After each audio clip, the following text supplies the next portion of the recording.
17. Le long retour. L'hiver approchait chaque jour un peu plus. Le matin, le givre recouvrait les hautes herbes et le souffle d'Echo formait de petits nuages pâles tandis qu'il trottait aux côtés de Daniel. Le chien avait désormais pris toute son envergure.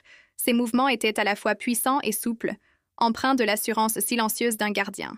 Un après-midi, Daniel décida d'entreprendre une longue marche sur les sentiers de la crête, avec l'intention de revenir avant la tombée de la nuit.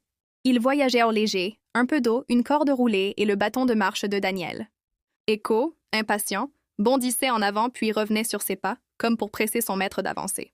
La promenade commença sans problème, le sentier serpentant entre les arbres dénudés et les pentes rocheuses. Mais à mesure que le soleil s'abaissait, Daniel réalisa qu'il avait mal évalué son itinéraire. Le raccourci qu'il comptait emprunter avait été emporté par les pluies récentes, les laissant plus loin de la maison qu'il ne l'avait prévu. Les ombres s'allongèrent, l'air se fit plus glacé.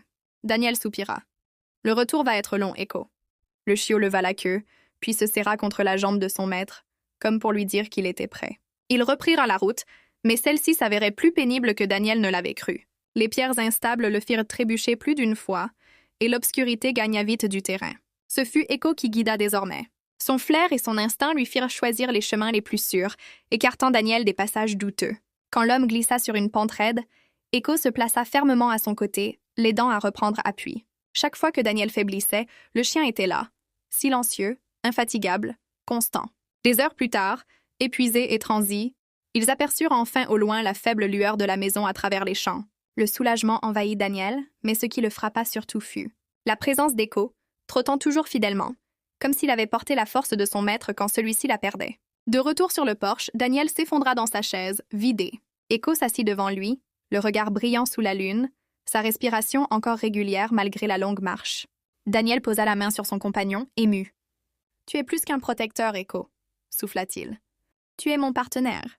Sans toi ce soir, je ne sais pas si j'aurais retrouvé le chemin aussi sûrement. » Echo inclina sa tête contre sa main, la queue battant lentement.